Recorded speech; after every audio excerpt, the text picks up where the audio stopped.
Well, hello, boys and girls.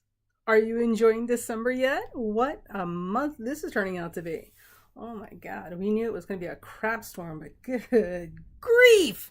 Um, on the upside, however, Roy Moore will not be going to the Senate. Woohoo! So things are moving in the right direction in terms of people's conscience and priorities and the valuing of youth and women, and especially young women. So go Alabama. You surprised me and impressed me. All right. So just wanted to check in with you guys because December has turned into quite the beep show, right? And not just on a big large scale. I mean, just yeah. So if you're going through it, like you know, right? And I am personally taking this with some Saturn transits to my sun, which will finally be over soon.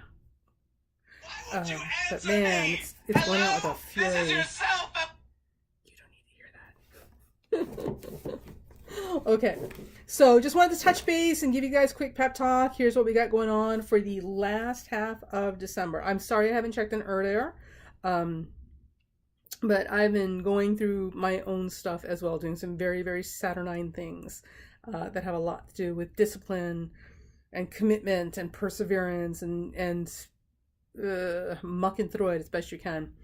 That has not been a good time. So, with that said, let's begin. Okay, so this month, or where are we now? We're at the 13th. Christmas is coming. So as we speak right now, Mars has just changed signs. It's moved into Scorpio, which may or may not be a good thing, depending on who you are and what this does in your chart. Now, the thing about it is, I want you guys to understand, and Venus has been in Sagittarius for a couple of weeks now. So the thing that I want you guys to understand is when you have a planet in rulership, it's literally, it's the home team playing with a home advantage. And it gets a lot of booster rocket fuel. So it's doing its thing, baby. It is so doing its thing. And nothing and no one and no force of nature will stop it. So planets in their rulership are a lot of fun because they've got a lot of oomph and pizzazz and kerpow, right? But this can be a bad thing because if we don't really have use for that type of energy or it's not doing a whole lot of good stuff in our personal charts, it can get pretty overwhelming and distracting and very time consuming because we'll spend a lot more time dealing with that planet and its transits than we will anything else. Okay, so with Mars, Venus in Sagittarius and Mars in Scorpio, we've got a couple of things going on. So the first thing, as with Venus and Sag, we're all desperately trying to lighten up, but also too we're trying to do the right thing. So Venus and Sagittarius is very much about those big high-minded principles, or at least what they perceive as their high-minded principles. Mars and Scorpio is very much about scorched earth theory tactics. No, so Mars and Scorpio is very much all or nothing at all. I mean, it's literally ride or die or it's not happening, right? So it's all in or it's not in at all. So with Venus and Sagittarius, and Venus also represents our values, being the sign of Sagittarius, and our big visions and our long range beliefs and higher principles and all sorts, the principle of the thing. With Mars and Scorpio, that is very ride or die, all in or nothing at all.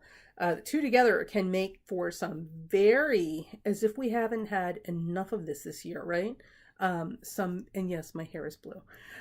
Some very over the top, exaggerated, committed actions to personal beliefs and principles that may have absolutely nothing to do with what the rest of us agree with.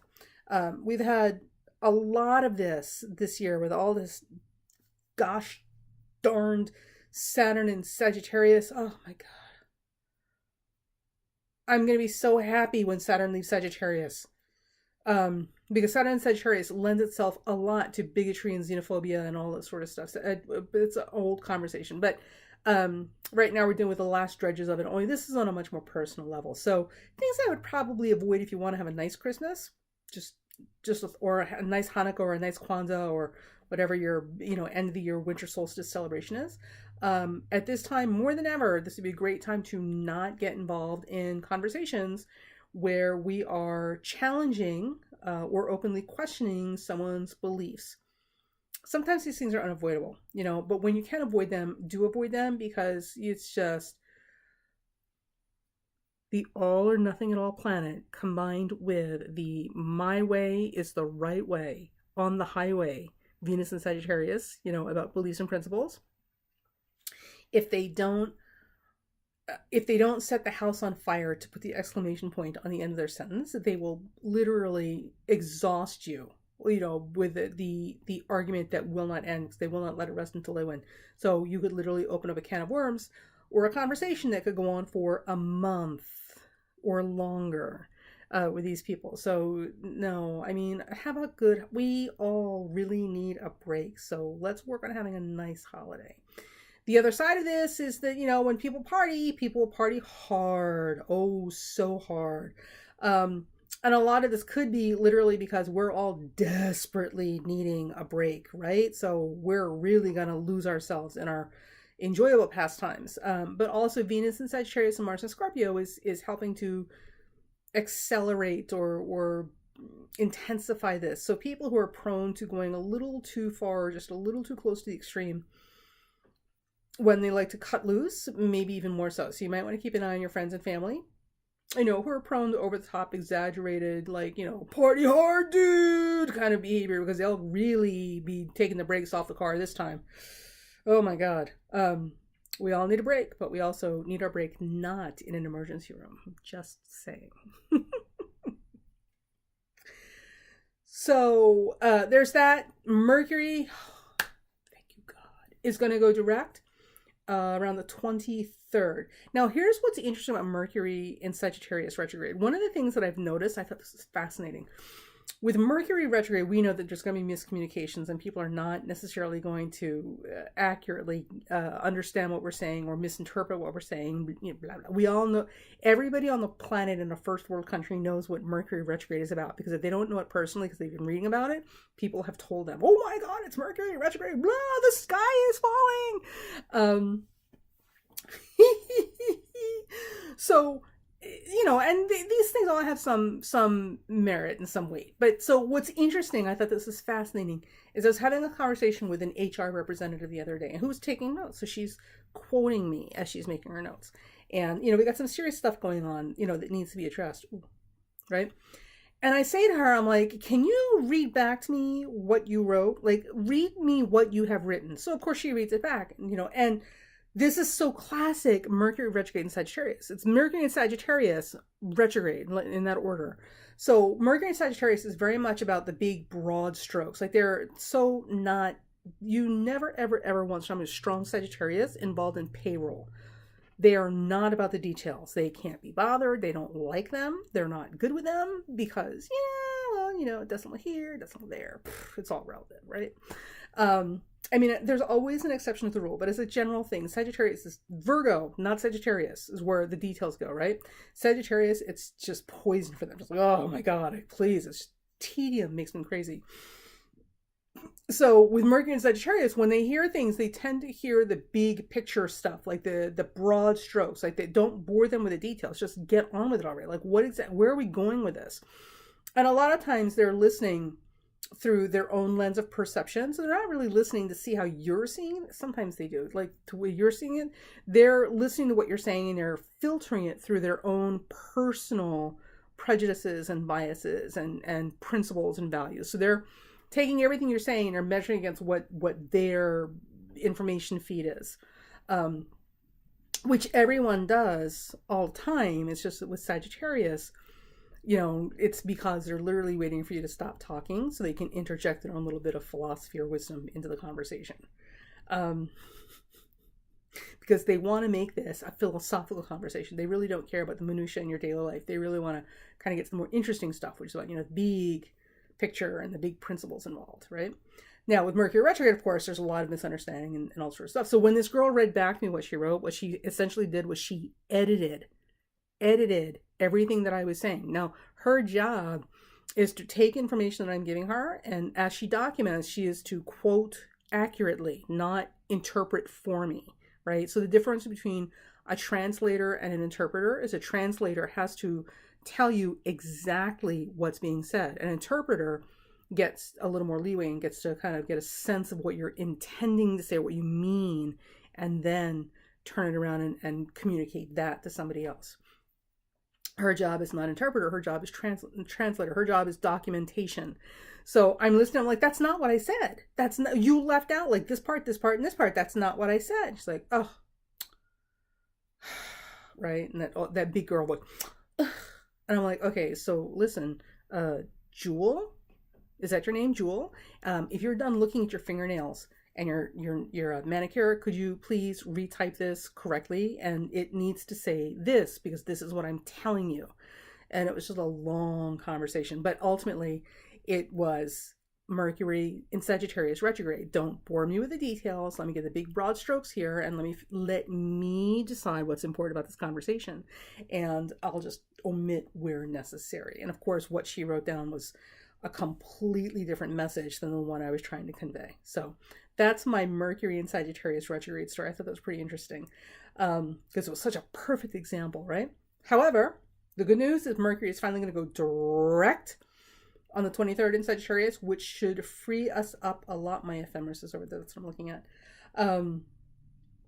And as it goes direct, it's near Saturn, galactic center. It's going to get there. But on a more immediate level, is it really doing anything? It's not really doing a whole lot. However, Venus and Saturn will be together in Sagittarius at around the days that Mercury makes its station. So I would look for,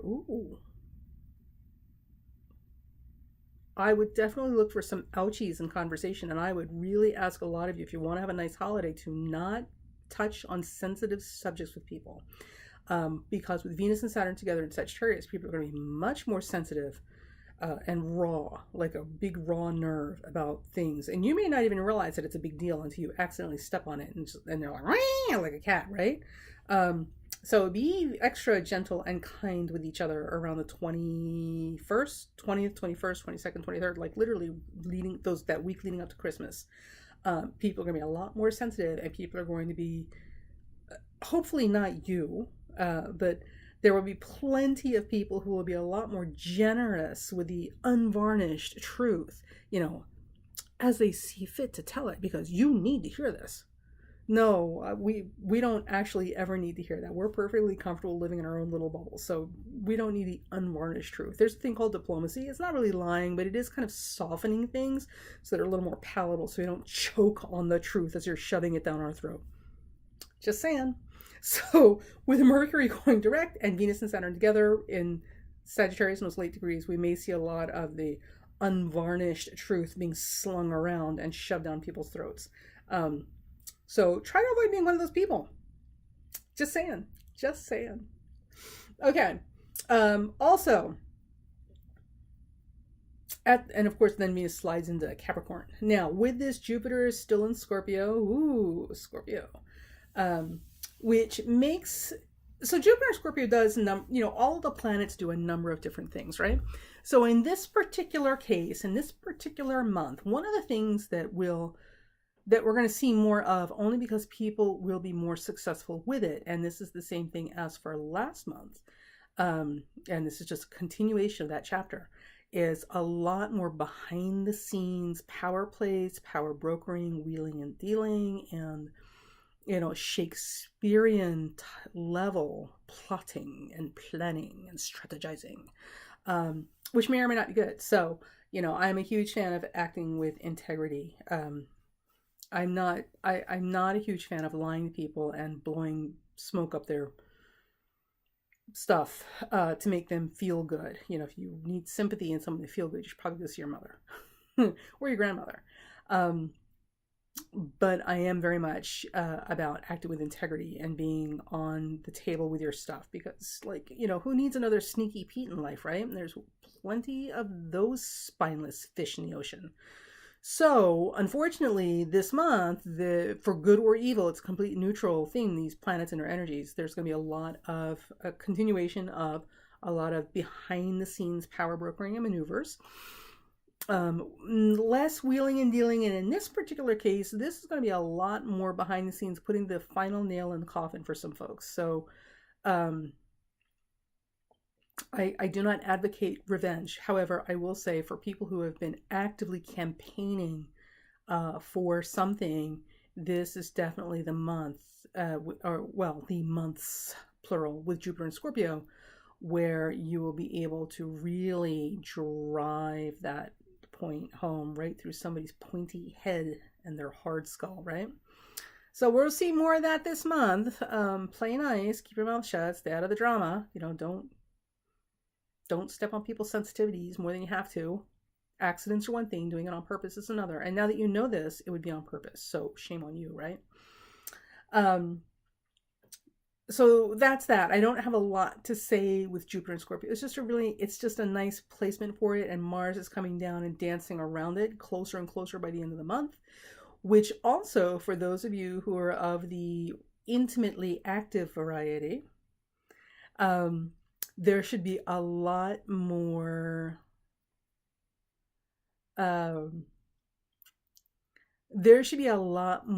sexy vibes in the air. So dust off that slinky, sexy party dress for guys. Like, definitely get that nice suit out, your, Mac Daddy suit, right? And dust off those dress shoes, and really, like, if you're gonna have fun with this aspect, like, really put yourself out there and put a little slink in your step.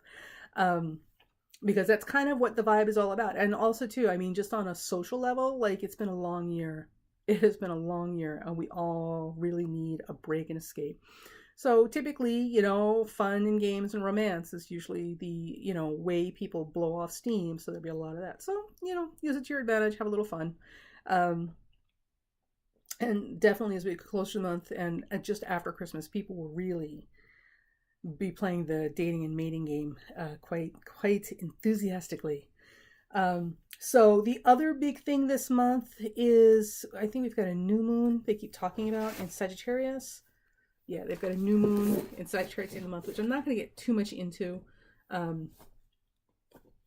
Mostly because I'm Saturn and Sagittarius has not been my friend. So I don't want to have a conversation anymore about Sagittarius for a little while. I'm kind of tired of it. It can go now. It is a guest that is overstayed its welcome in my house. You can go. However, Saturn is moving into Capricorn. This is probably the most exciting thing I can think of. Maybe even more exciting than Neptune and Pisces, right? Which is pretty ironic for other reasons. But anyway, so Saturn and Capricorn, here are the things that we need to bear in mind, or I want you to bear in mind as you go through this whole 2.5 years of Saturn and Capricorn, right? So it's good stuff, good stuff. So Saturn and Capricorn can be called the return of common sense. Oh my God, what will happen now? Saturn and Capricorn, Saturn in its own rulership. Okay, again, it would be the best and the worst of the sign and the planet. Saturn and Capricorn is obviously about things like discipline and endurance and perseverance and, work and obligation and, oh God, that tired word, karma, right? But it's more than that. So Saturn, like, the best description is when you think of the qualities of a dog, right? All the qualities of a dog are very Saturnine qualities. Loyalty, obedience, which is the other word for discipline. Okay. Loyalty, obedience, discipline, perseverance, endurance, pragmatism, not wasting things.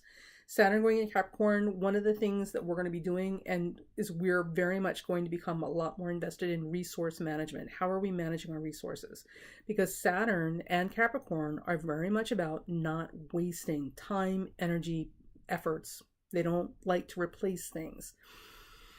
So they just don't like waste. Well, in theory, I mean, you'll find some very wasteful Capricorns who are more status oriented, but that's a whole other conversation. So with Saturn going in Capricorn, the things that will become more visible in our consciousness and more of a call to action for us and will succeed better are things that allow us to streamline our lives and reduce the amount of waste in our life, the things that allow us to develop real world pragmatic skills. So the whole maker movement, like, which if you're not familiar with, like, so there's this thing on the East Coast, I don't know if it's other places, they're called hipsters, and basically they're trust fund babies who do like thrift store glam or something, very counterculture. I think they're fun because they're very creative and usually very bright.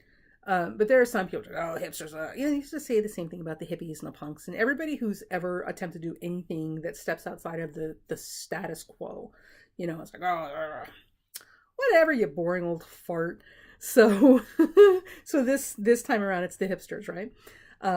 But they're still pretty awesome. I'm all about intelligent, creative, resourceful people, which they are, or at least that's what they try to embody.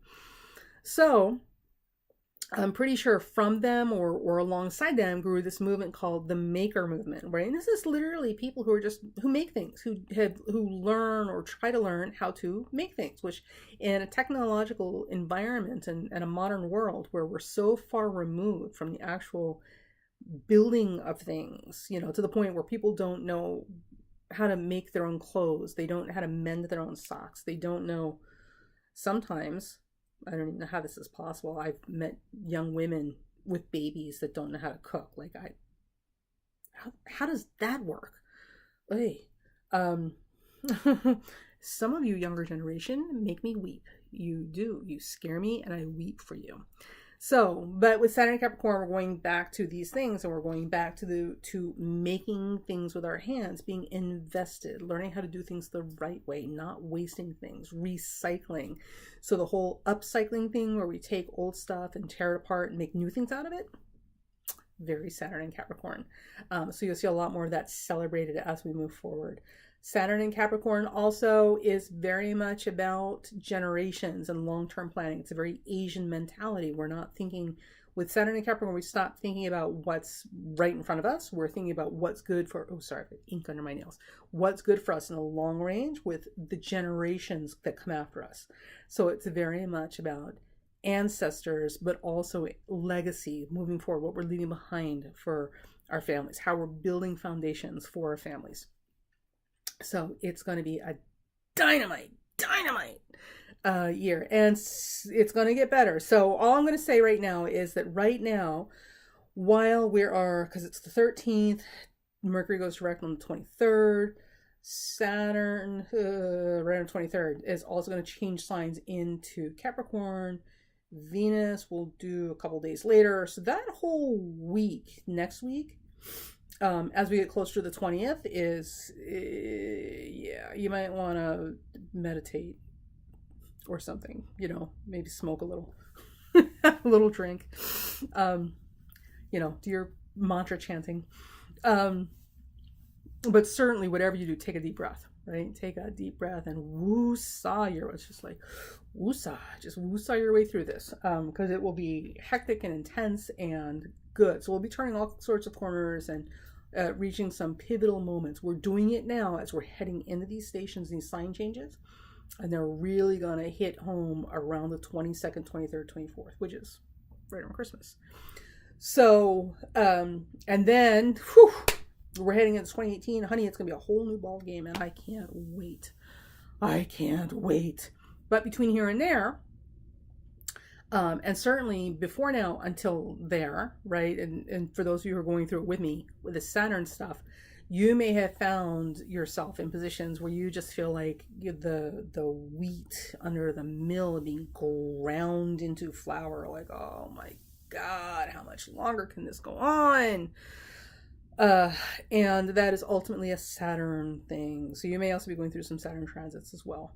Not just the Saturn and Capricorn. So it's very much about perseverance, and perseverance is the thing that you do when you don't want to do it, and you have to. And sometimes all you can do is think about getting through the next hour or the next day, or from this point to that point, kind of like when you first start running, pick your object and distance and just make your goal to get to that one point and keep going, like literally step by step. So you may be in this position right now, and you need to go through this, and you will, but you also, while you have this time, need to, rather than complaining and feeling sorry for yourself, which is very easy to do and probably even justified, think about a plan. Make a plan. You can go nowhere in life unless you have a plan to navigate with. And plans can change, just like navigational maps can change. And that's okay. But you have to navigate with something, and that something is a plan. So right now, while you're going through it, use this as the momentum and the fuel and the incentive to get those plans in order, so that you have something to run as a direction to move in, right? So that you don't stay here forever. Getting stuck is worse than being here. Being here is a temporary thing, unless you get stuck here. And the only way you can get stuck here is if you don't have a plan. Okay, so make it a good one. Make it a happy one. Make it a healthy one. And understand that the universe wants you to have what you need to be healthy and whole and contributing and the most phenomenal version of yourself that you can be. That's what the universe wants for you. That doesn't always mean that it's going to show up in ways that you understand or in the shapes or forms that you want. There may be other ways to get you to that place, and the universe has a better sense of how that's going to work than you do. So I like to think of Saturn like I think of weightlifting. So if you've ever seen weightlifters and bodybuilders and powerlifters, they have just beautiful bodies, right? I mean, we're not going to argue that. They do. The thing about it is, in order for that, they didn't wake up out of puberty one day, and say, oh, adolescence is over. Wow, look at me. I've got a perfect body. It doesn't work like that. In order for them to get from a normal average condition to this unbelievable physique takes a lot of discipline and perseverance and organization and a plan. And if you've ever lifted weights and tried to get yourself in shape with weights, you know that it's pretty tedious and it's pretty boring and it just feels like you're never getting anywhere. You know what I mean? But you have to keep going through it, and it's an effort every time you do it. And the minute it gets easy, you've got to go for something heavier that makes you struggle again. So the whole process of building a beautiful body is the process of struggle, because in order for us to get stronger, we must push against things that remind us how weak we are so that we can get past that and move forward instead of getting stuck there. And Saturn in Capricorn over the next 2.5 years is going to be that weight. So we can choose to embrace the challenge, lift the weight, understand that it's going to be tedious and boring and monotonous, and it's going to feel like we're not getting anywhere, but you are, okay? And push through it. Or, wow, it's so blue, right? Look like Sonic the Hedgehog. Or we can just give up and say, nope, I'm too weak. I don't like it. This is where I'm at. I'm just stuck here and I'm a pathetic weakling, and that's it. I mean, you can do that too. That's your choice, but that's not what the universe wants for you. The universe wants you to be amazing. And part of being amazing is doing the hard work, the tedious work, the boring work, the housekeeping, right? And having a plan. So keep that in mind. And again, let's just get through the rest of the month. I know it's tough. And I think some of the reason I'm doing this video is pep talk for me too. But there you have it. So check in with me in January, when hopefully life will return to normal. Who knows what's going to come around the corner, the way things are going on my end. But we will definitely get on track with each other in January. Oh, your hurts. So take care. Have a great holiday, whichever holiday you're celebrating. And we'll see you soon. Bye.